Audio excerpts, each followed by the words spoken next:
جس کام کو جناب رسول اللہ صلی اللہ علیہ وآلہ وسلم نے جس انداز سے کیا، اس کام کو اس سے بہتر کرنے کا کوئی دوسرا طریقہ ہو ہی نہیں سکتا۔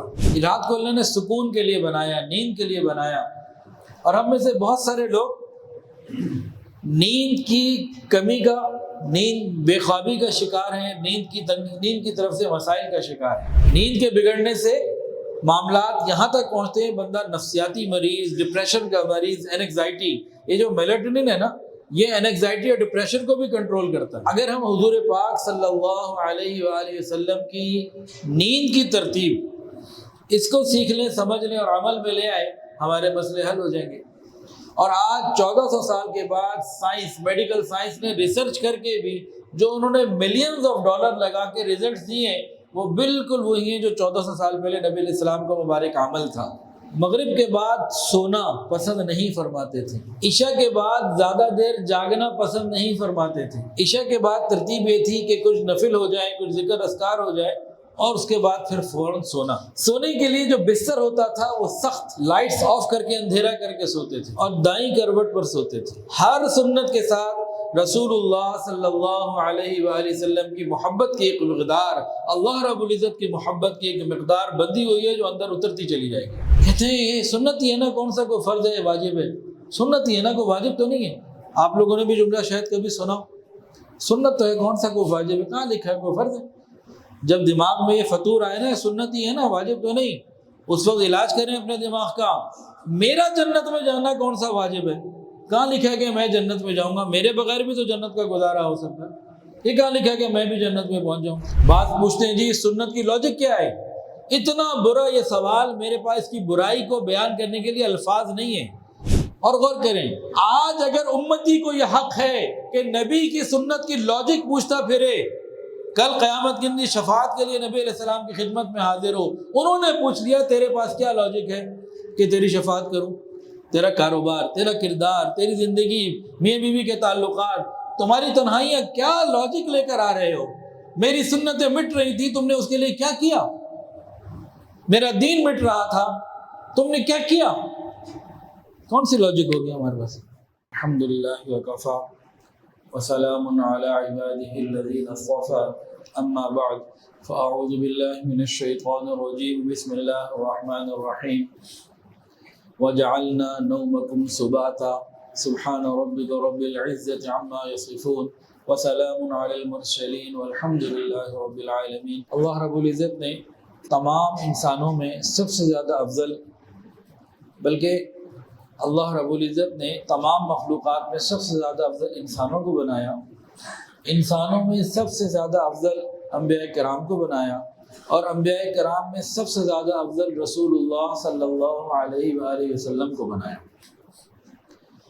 اور صرف نبی علیہ السلام کی ایک اپنی ذات کو سب سے افضل نہیں بنایا، بلکہ ہر وہ چیز جو نبی علیہ السلام کو عطا کی گئی وہ تمام چیزوں میں افضل تھی۔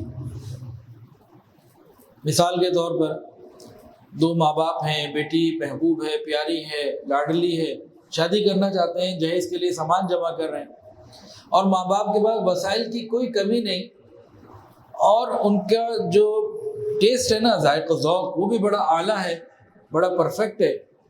اب پیسوں کی کوئی کمی نہیں۔ اب جب یہ مارکیٹ میں جائیں گے، بیٹی بھی محبوب ہو، وسائل کی کوئی کمی بھی نہ ہو، اور ذوق بھی ہو، تو کوئی گھٹیا ہلکی چیز لے کر آئیں گے؟ اچھی سے اچھی، اعلیٰ سے اعلیٰ ہوگی۔ تو یہ ایک مثال سمجھانے کے لیے اللہ تعالیٰ نے اپنے محبوب کو ہر چیز اعلیٰ سے اعلیٰ عطا فرمائی۔ صرف نبی علیہ السلام کو اعلیٰ نہیں بنایا، ہر وہ چیز جو آپ کو عطا ہوئی وہ باقی تمام چیزوں میں اعلیٰ ہے۔ مثال کے طور پر کتابیں اور بھی ہیں، لیکن قرآن مجید سب سے اعلیٰ۔ اور بھی انبیاء کرام کے صحابہ ہیں، ہر نبی کے صحابی ہیں، لیکن نبی علیہ السلام کے صحابہ سب سے اعلیٰ۔ دین اور بھی انبیاء کرام لے کر آئے شریعت، لیکن یہ دین سب سے اعلیٰ۔ ہر چیز جو نبی علیہ السلام کو اللہ نے عطا فرمائی، نمازیں پچھلی امتوں میں بھی تھی، اس کی سب سے زیادہ کامل، سب سے زیادہ اعلیٰ ہر چیز۔ تو صرف نبی علیہ السلام کی ذات ہی اعلیٰ نہیں، آپ کے ساتھ جڑی ہوئی ہر چیز اعلیٰ ہے۔ اب اس میں ایک اور پہلو ہے، کچھ چیزیں ہیں جو روحانیت اور اعمال صالحہ سے تعلق رکھتی ہیں، اور کچھ چیزیں ہیں جو بشری تقاضوں سے تعلق رکھتی ہیں۔ دیکھیے، روحانیت، دین اور اسلام میں تو ہم سب یقین کرتے ہیں کہ نبی علیہ السلام کو ہر چیز اعلیٰ دی گئی، لیکن دوسرے پہلو پہ ہم نے غور نہیں کیا، عام طور سے غور نہیں کرتے۔ وہ کیا پہلو ہے کہ نبی علیہ الصلوۃ والسلام، یہ جملہ یاد رکھیے گا، توجہ سے سننے والا ہے، جس کام کو جناب رسول اللہ صلی اللہ علیہ وآلہ وسلم نے جس انداز سے کیا، اس کام کو اس سے بہتر کرنے کا کوئی دوسرا طریقہ ہو ہی نہیں سکتا۔ پھر سن لیجئے،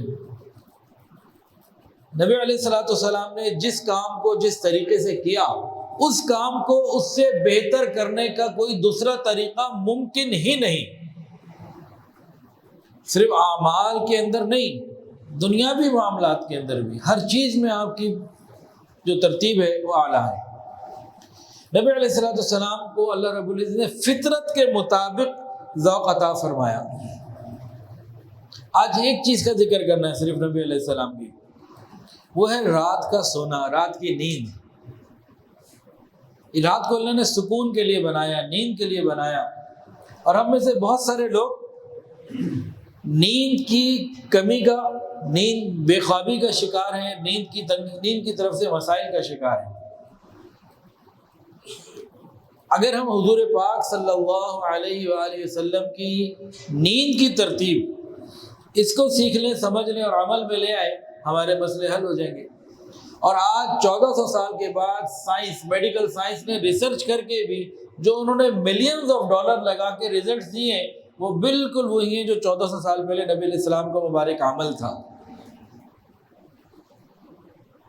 بعد ہمارے بد نصیب یا کم نصیب ایسے ہیں جو سائنسی باتوں میں زیادہ توجہ دیتے ہیں، نبی کی باتوں پر کم توجہ دیتے ہیں۔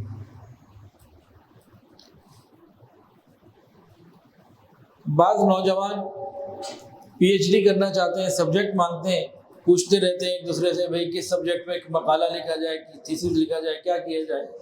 تو یہ بھی ایک سبجیکٹ ہے کہ نبی علیہ الصلوۃ والسلام نے کس کام کو کیسے کیا۔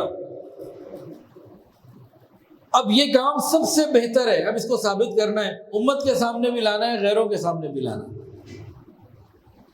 اس میں بہت کچھ کام کرنے کی ضرورت ہے، بہت کچھ لکھا جا سکتا ہے، پڑھا جا سکتا ہے، بولا جا سکتا ہے۔ تو اب ہم نبی علیہ الصلوۃ والسلام کی بعض سنتوں کا ذکر کرتے ہیں جو صرف نیند سے متعلق ہے۔ اس کے بعد سائنس کیا کہتی ہے اس پر آتے ہیں۔ نبی کریم صلی اللہ علیہ وآلہ وسلم مغرب کی نماز کے بعد کھانا کھانا پسند کرتے تھے، سنت ہے مغرب کے بعد کھانا کھا لیتے تھے۔ مغرب کے بعد سونا پسند نہیں فرماتے تھے۔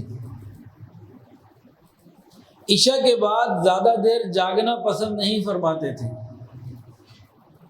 عشاء کے بعد ترتیب یہ تھی کہ کچھ نفل ہو جائے، کچھ ذکر اذکار ہو جائے، اور اس کے بعد پھر فوراً سونا۔ سونے کے لیے جو بستر ہوتا تھا وہ سخت، لائٹس آف کر کے اندھیرا کر کے سوتے تھے، اور دائیں کروٹ پر سوتے تھے، اور دعائیں وغیرہ پڑھنا، باوضو سونا، میں اس اور روحانی پہلو کی بات نہیں کر رہا ہوں،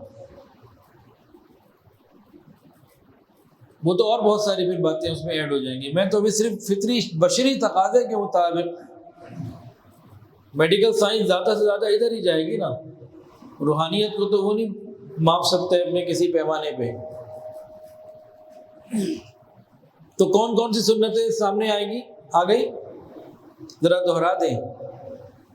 مغرب کے بعد کھانا کھا لیتے، مغرب کے بعد سونا منع فرماتے، پسند نہیں تھا۔ عشاء کے بعد زیادہ جاگنا پسند نہیں تھا، تھوڑی عبادات، ذکر، نماز اور نفل، اور اس کے بعد آرام۔ جب سوتے تھے تو لائٹس آن کر کے کہ آف کر کے؟ آف کر کے۔ بستر نرم ہوتا تھا کہ سخت ہوتا تھا، اور بستر کو 3 دفعہ جھاڑ کے سوتے تھے۔ یہ کپڑا ہے نا، اب بستر پر آتے اور 3 دفعہ ایسے جھاڑتے، بستر کو جھاڑ کے سوتے تھے۔ یہ پہلے بتانا بھول گیا تھا میں، 3 مرتبہ بستر کو جھاڑتے، اس کے بعد دائیں کروٹ پہ سو جاتے۔ یہاں تک باتیں یاد ہو گئی؟ دوبارہ دہرا دوں؟ ہو گئی جی یاد؟ اچھا جی، یہ تو سنتیں آ گئی، سادہ سی بات ہے، اس میں کوئی سائنسی ریسرچ نہیں ہے، حدیث میں نے آپ کو مفہوم بیان کر دیا، اللہ اللہ۔ اب جو اس عمل کو اختیار کرے گا یہ نبی کا محبوب بنے گا، اللہ کا محبوب بنے گا۔ نقش قدم نبی کے ہیں جنت کے راستے، اللہ سے ملاتے ہیں سنت کے راستے، جو ان پہ چلتا چلا جائے گا اللہ کا محبوب بنتا چلا جائے گا۔ ہر سنت کے ساتھ رسول اللہ صلی اللہ علیہ وآلہ وسلم کی محبت کی ایک مقدار، اللہ رب العزت کی محبت کی ایک مقدار بندھی ہوئی ہے جو اندر اترتی چلی جائے گی۔ 1400 سال سے امت ان باتوں پر عمل کر رہی ہے، اور جو کر رہے ہیں وہ فائدہ پا رہے ہیں، روحانی فائدے بھی پا رہے ہیں اور ان میں چھپے ہوئے جسمانی فائدے بھی پا رہے ہیں۔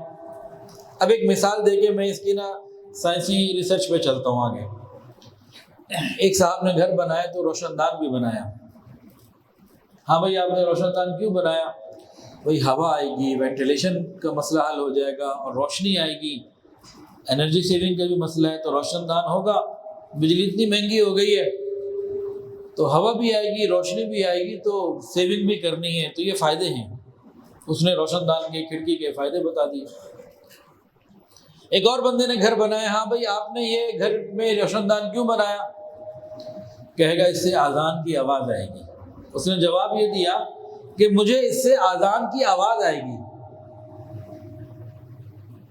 اب پہلے والوں نے صرف مادیت کو سامنے رکھا، دوسرے والے نے روحانیت کو سامنے رکھا۔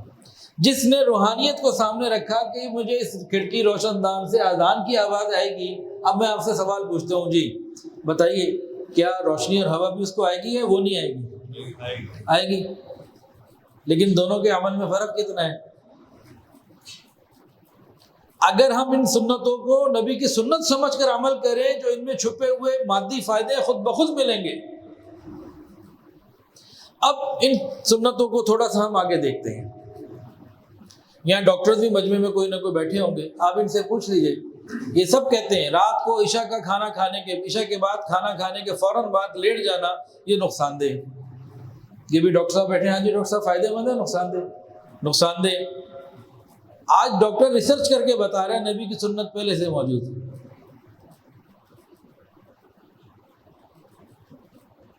عشاء کے بعد نبی علیہ السلام زیادہ دیر نہیں جاگتے تھے، سو جاتے تھے، جلدی سوتے تھے، لائٹس آف کر کے سوتے تھے۔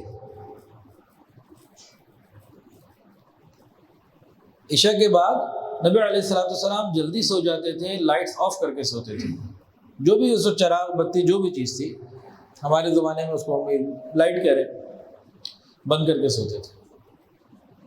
آج میڈیکل سائنس کیا کہہ رہی ہے؟ میڈیکل سائنس یہ کہتی ہے کہ انسان جب رات کو لائٹس بند کر کے سوتا ہے نا، تو دماغ کے اندر ایک گلینڈ ہے، پائنیل گلینڈ، وہ تھرڈ آئی کہلاتا ہے، تیسری آنکھ۔ وہ فنکشن اس وقت کرتا ہے جب رات بھی ہو اور اندھیرا بھی ہو۔ رات کو اندھیرے میں فنکشن کرتا ہے، اور ایک ہارمون ریلیز کرتا ہے، اس ہارمون کا نام ہے میلاٹونن۔ وہ ہارمون ریلیز کرتا ہے کب؟ جب بندہ رات کو جلدی سو جائے اور اندھیرا بھی ہو۔ سنت کیا ہے؟ جلدی سونا اور لائٹ بند کر کے سونا۔ اس ہارمون کا فائدہ کیا ہے؟ یہ ہمارے نیند کے معاملات کو کنٹرول کرتا ہے۔ نیند اچھی آتی ہے، گہری آتی ہے، جلدی آتی ہے، خوب آتی ہے، مزیدار آتی ہے۔ اس کے علاوہ یہ ہمارے بعض مقامات پر ہمارے دل کو سپورٹ کرتا ہے، ہارٹ اٹیک سے بچاتا ہے، ہمارے غصے کو کنٹرول کرنے میں، موڈ سوئنگز کو کنٹرول کرنے میں یہ ہارمون کام کرتا ہے۔ کووڈ-19 سے پہلے میرا بیان ہوتا تھا، میرے بیان ہوتے تھے مینٹل ہاسپٹل لاہور میں۔ تو ایک کتاب میں نے لکھی ہے سلیپ مینجمنٹ، کتاب کسی کو چاہیے وہ مل جائے گی، ہیڈ آفس سے ہمارے القاف کے، یا جنہوں نے پرنٹ کی ہے مکتبۃ الفقیر جو حضرت جی کی کتابیں پرنٹ کرتے ہیں وہاں سے مل جائے گی۔ وہ میں نے وہاں کے سینئر ڈاکٹر سے ان کو دی، ہدیہ کی۔ اس وقت بتا رہے تھے 33 ایئرز ہو چکے ہیں، میں 33 سال سے یہاں جاب کر رہا ہوں اور اب میری ریٹائرمنٹ قریب ہے۔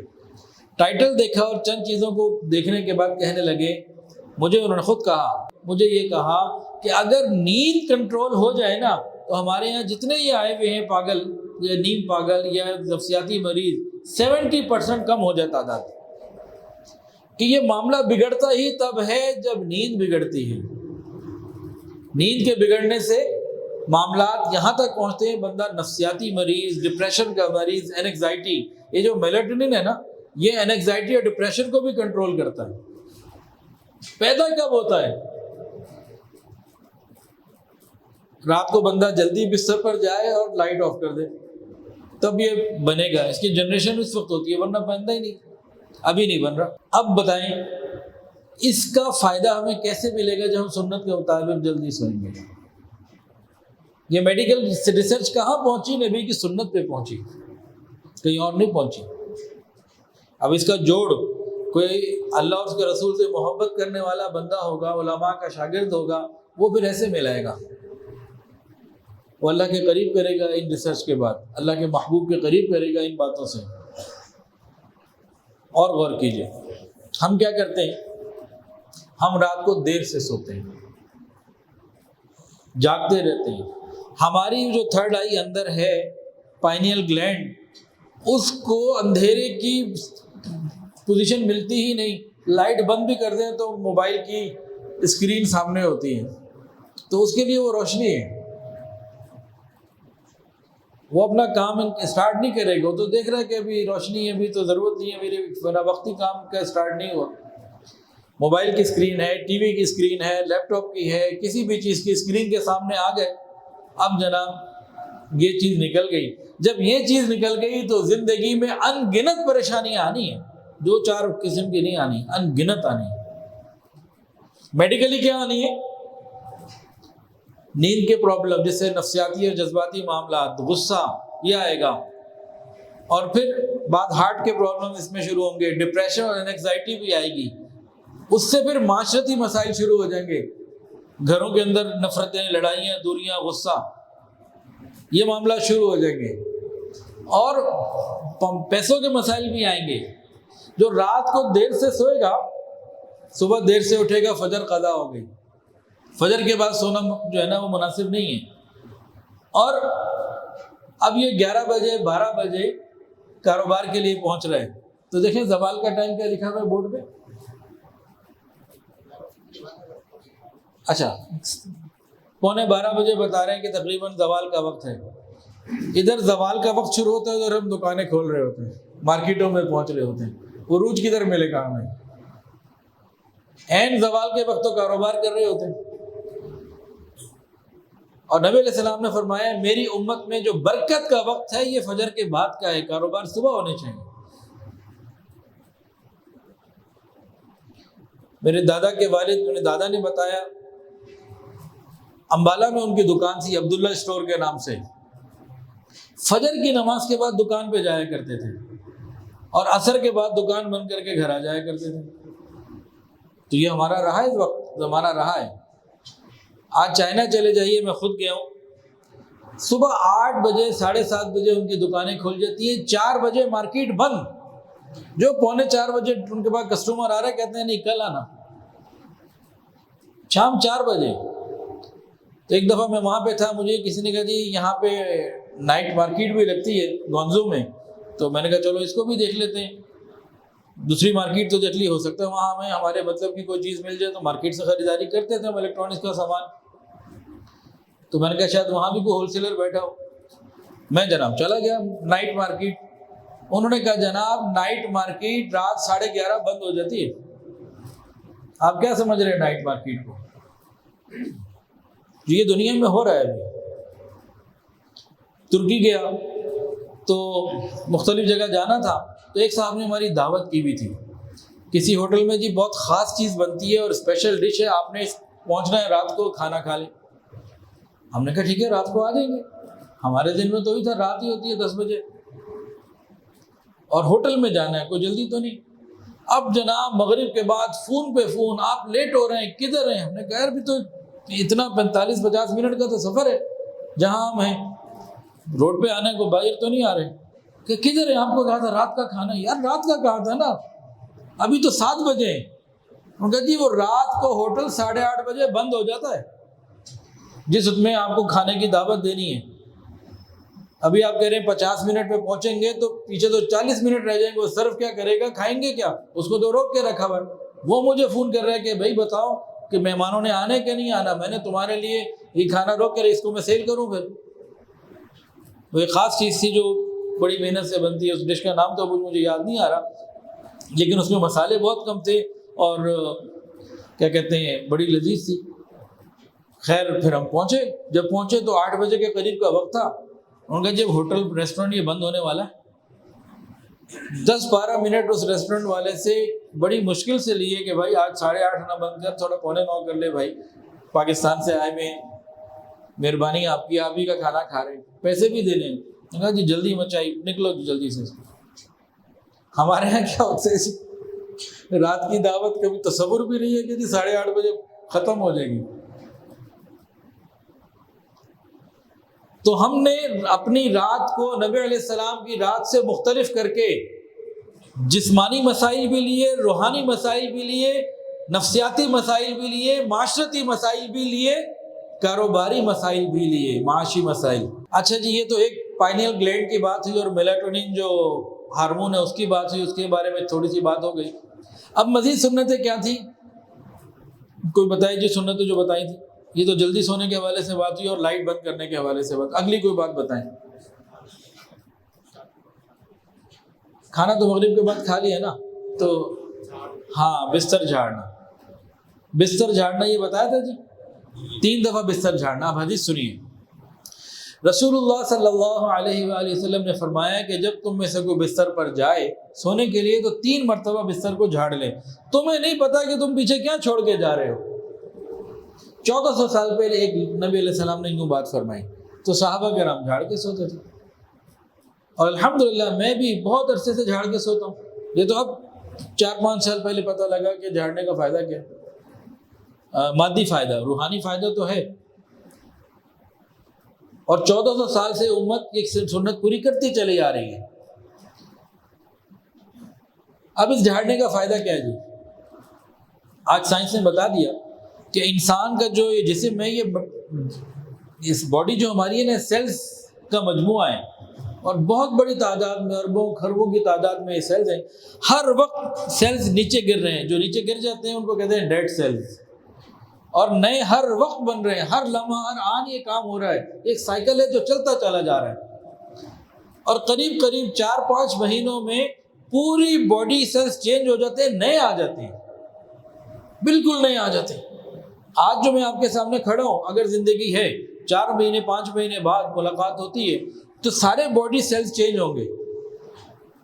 یا گزشتہ 5 مہینے جو باڈی سیلز ہیں وہ اس وقت ایک بھی نہیں ہے ان میں سے. تو یہ میڈیکل سائنس نے بتایا. اب نبی علیہ السلام کی بات کو دوبارہ سنیں. تمہیں نہیں معلوم کہ تم کیا چھوڑ جاتے ہو. میڈیکل سائنس نے کہا کہ بھائی ہمارے ڈیڈ سیلز بستر پہ گرتے ہیں. میں یہاں بیٹھا ہوں, یہاں بھی کر رہے ہیں, چلتا ہوا جاؤں گا.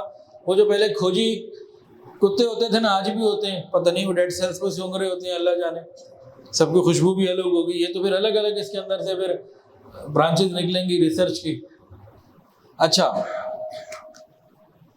میڈیکل سائنس یہ بتا, رات کو جب بستر پر سوئیں گے تو 2 4 5 7 گھنٹے تو بندہ بستر پہ گزارتا ہے نا, کم و بیش.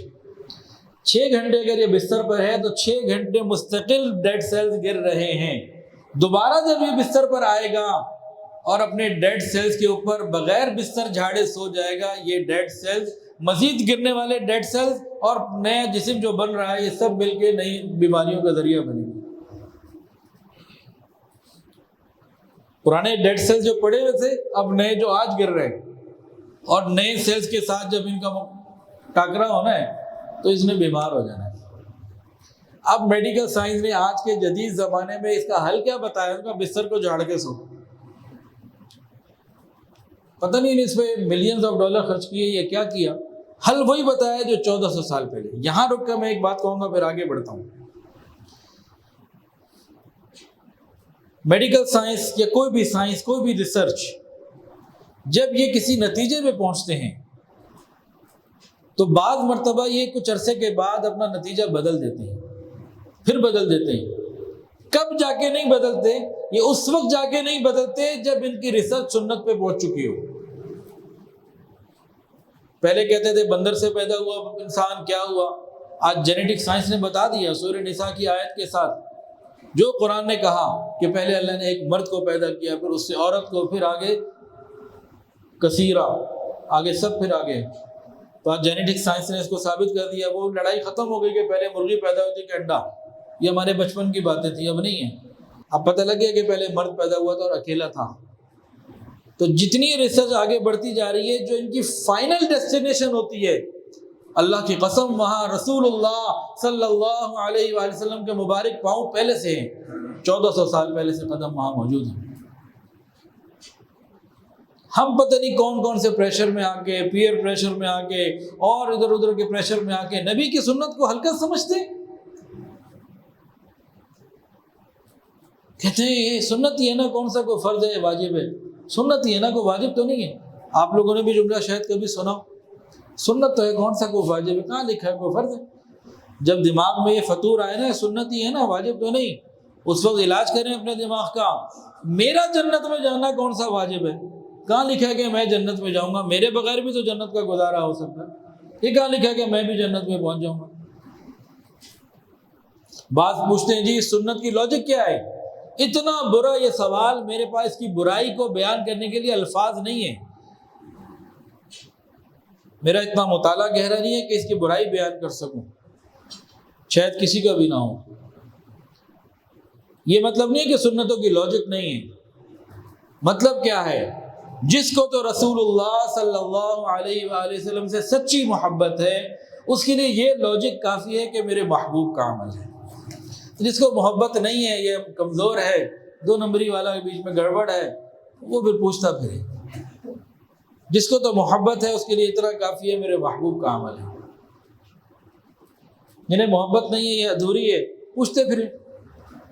اور غور کریں، آج اگر امتی کو یہ حق ہے کہ نبی کی سنت کی لاجک پوچھتا پھرے، کل قیامت کے دن شفاعت کے لیے نبی علیہ السلام کی خدمت میں حاضر ہو، انہوں نے پوچھ لیا تیرے پاس کیا لاجک ہے کہ تیری شفاعت کروں؟ تیرا کاروبار، تیرا کردار، تیری زندگی، میاں بیوی کے تعلقات، تمہاری تنہائیاں، کیا لاجک لے کر آ رہے ہو؟ میری سنتیں مٹ رہی تھی، تم نے اس کے لیے کیا کیا؟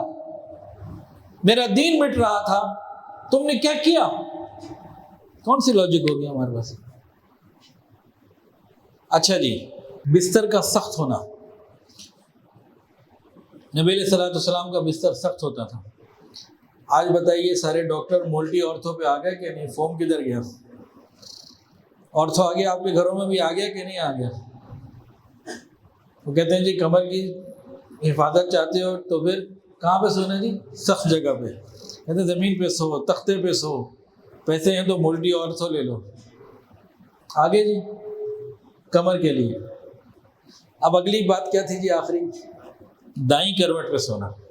بھئی رات کو انسان نے سونا ہے نا، سنت یہ ہے کہ دائیں کروٹ پر سوئے، لیکن ممکنہ طور پر 4 طریقوں سے انسان لیٹ کے سو سکتا ہے۔ لیٹ کر سونے کے 4 طریقے ہی ممکن ہیں۔ دائیں کروٹ پر سوئے، بائیں کروٹ پر سوئے، کمر کے بل سوئے پیٹ آسمان کی طرف، یا پیٹ کے بل سوئے کمر آسمان کی طرف۔ یہی 4 طریقے ہیں نا لیٹ کے سونے کے، 5واں تو کوئی نہیں۔ اب میڈیکل سائنس کیا کہتی ہے؟ یہ 3 منٹوں میں، 3.5 منٹوں میں اس کو سمیٹنا ہے۔ میڈیکل سائنس یہ کہتی ہے اوندھے مت لیٹو، پیٹ کے بل مت لیٹو، اور حدیث کے اندر بھی ہے کہ شیطان اس طرح لیٹتا ہے، منع کیا گیا۔ انہوں نے جو تفصیلی جو اس پہ ریسرچ پیپر لکھا ہے، کہا کہ جب آنتیں لٹک جاتی ہیں خطرہ ہوتا ہے کہ وہ گرا پڑ جائے، اگر گرا پڑ گئی پیٹ کے بل سونے کی وجہ سے تو وہ گرا آپریشن کے بغیر نہیں نکلنی، اور وہ آپریشن بھی میجر، عام آپریشن بھی نہیں۔ دوسرا انہوں نے کہا کمر کے بل سونا اور پیٹ اوپر کی طرف ایسے سونا، اس کو بھی میڈیکل سائنس نے کہا یہ ریکمینڈڈ نہیں ہے۔ کیوں ریکمینڈڈ نہیں ہے بھائی؟ انہوں نے سمجھایا، دیکھیں یہ جو ہماری ہے نا ریڑھ کی ہڈی، اسپائنل کارڈ، یہ جو ریڑھ کی ہڈی ہماری ہے، آپ ہاتھ پھیر کے دیکھیں، یہ آگے سے جب پیٹ آتا ہے نا تو آگے ہو جاتی ہے، کرو آ جاتا ہے، ایسے سیدھی آ رہی ہے، پھر آگے جا کے پھر واپس آ رہی ہے، کرو آتا ہے، بیچ میں آرچ بن جاتی ہے۔ اور یہ سائنس کا اصول ہے، کوئی ایسی چیز اور یہاں پہ وزن ڈالا جائے نا جو خود بخود سیدھا ہونے کی کوشش کرے گی۔ ٹھیک کہہ رہا ہوں غلط کہہ رہا ہوں؟ اب جناب بندہ سیدھا سو گیا اور آگے سے کرب ہے اور اوپر میدا، اور رات کو کھانا ہم نے ایسے کھایا کہ آج ہم نہیں یا کھانا نہیں، اور میدے کا وزن کسی کا کم، کسی کا زیادہ، کسی کا بہت زیادہ، لیکن اس کے اوپر پڑ رہا ہے۔ جب یہ مستقل پڑھتا رہے گا، برسوں پڑھتا رہے گا، تو اس نے ادھر سے بھی سیدھا ہونے کی کوشش کرنی ہے، ادھر سے بھی سیدھا ہونے کی کوشش کرنی ہے۔ جب یہ گردن سے سیدھی ہوگی تو انجائنا کی پین، اور نیچے سے سیدھی ہوگی تو لو بیک پین، مگر یہ طریقہ بھی ٹھیک نہیں۔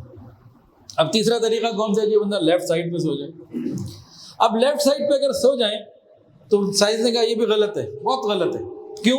ان کا یہاں دل ہوتا ہے، دل کا کام ہے پورے جسم کو بلڈ کی سپلائی۔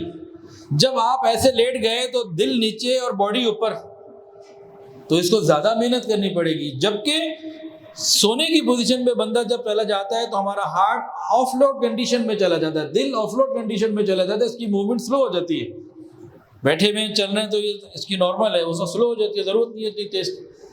اس کی مثال، پانی کی مشین نیچے لگی ہو، پانی اوپر پہنچانا ہو تو اس کو قوت لگانی پڑے گی۔ پانی اوپر ہو، نیچے چاہیے ہو تو کبھی کسی نے مشین لگائی؟ ٹنکی اوپر ہے، بھری ہوئی ہے، پانی نیچے چاہیے تو کبھی کسی نے مشین لگائی؟ خالی کھول دو آ جاتا۔ ان کا جب لیفٹ سائڈ پہ بندہ سوئے گا اور دل آلریڈی آف لوڈ کنڈیشن میں چلا گیا، اب اس کو جب سپلائی کرنی ہے تو اس کے اوپر لوڈ آئے گا، اس کے الگ لمبے نقصانات کی تفصیل ہے۔ کم سے کم نقصان کیا ہے؟ نیند زیادہ وقت میں بھی تھوڑی پوری ہوگی، ڈراؤنے خواب آئیں گے، کبھی ادھر سے کتا آ رہا ہے، کبھی بھینس آ رہی ہے، کبھی کوئی جانور آ رہا ہے، ایسے بڑے لوگ خواب دیکھتے ہیں۔ یہ لوگ دائیں کروٹ پر سوئیں، خواب ٹھیک ہو جائیں گے، بہتر ہو جائیں گے، تجربہ شرط ہے، کر کے دیکھیں انشاءاللہ۔ اٹھانے والا ہے، اٹھائے اٹھ ہی نہیں رہے، یہ نقصانات ہیں لیفٹ سائڈ پہ سونے کے۔ اب رائٹ سائڈ، سائنس نے پوری ریسرچ کرنے کے بعد کہا کہ ریکمینڈڈ یہی ہے، بہترین یہی ہے کہ انسان دائیں کروٹ پر سوئے۔ ارے خدا کے بندو، 1400 سال پہلے اللہ کے نبی نے بھی تو یہی بتایا۔ یہ پوری ریسرچ کر کے کہاں پہنچے ہیں جہاں نبی علیہ السلام کے قدم 1400 سال پہلے سے موجود ہیں۔ ہم نے قدر نہیں کی، ناقدریں ہم ہیں۔ نبی کی شباہت، نبی کی لباس، نبی کے طریقے اپناتے ہوئے ہمیں شرم آتی ہے، سر پہ ٹوپی رکھتے ہوئے شرم آتی ہے، چہرے پہ داڑھی رکھتے ہوئے شرم آتی ہے، عورتوں کو پردہ کرتے ہوئے شرم آتی ہے۔ شرم تو آنی چاہیے بے پردگی پہ، پردہ پہنتے برقع اوڑھتے ہوئے شرم آتی ہے۔ اتنی تو ہماری الٹی ہو گئی نا عقل، بھئی برقع کیوں نہیں پہنتی بھی شرم آتی ہے۔ اس سے زیادہ اور کیا جہالت کا کوئی جواب ہوگا؟ اب وہ کہتے ہیں دائیں کروٹ پر سو، کہ دل اوپر ہو گیا، اب سارا کام یہ آسانی سے کر لے گا۔ کیا ہوگا؟ کوالٹی سلیپ ملے گی، کم وقت میں زیادہ نیند پوری ہوگی، برے الٹے سیدھے خواب آنا بند ہو جائیں گے، اور کوئی اٹھائے تو آسانی سے اٹھ سکیں گے۔ جب صبح اٹھیں گے تو اپنے آپ کو تازہ دم محسوس کریں گے۔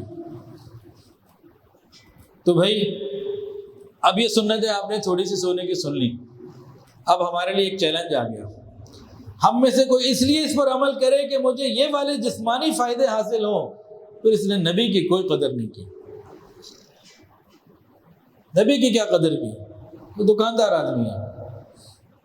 ابھی بھی ہم نے نیت یہ کرنی ہے، اللہ ہم سے غلطی ہو گئی، نہیں کر سکے، اب ان سنتوں کو، تیری محبوب کی سنتوں کو سمجھ کر عمل کرنے کی کوشش کریں گے، اور مزید کی بھی کوشش کریں گے، پھر ہے مزہ۔ اللہ تعالیٰ مجھے اور آپ کو سنت کے مطابق ہر عمل کرنے کی توفیق عطا فرمائے۔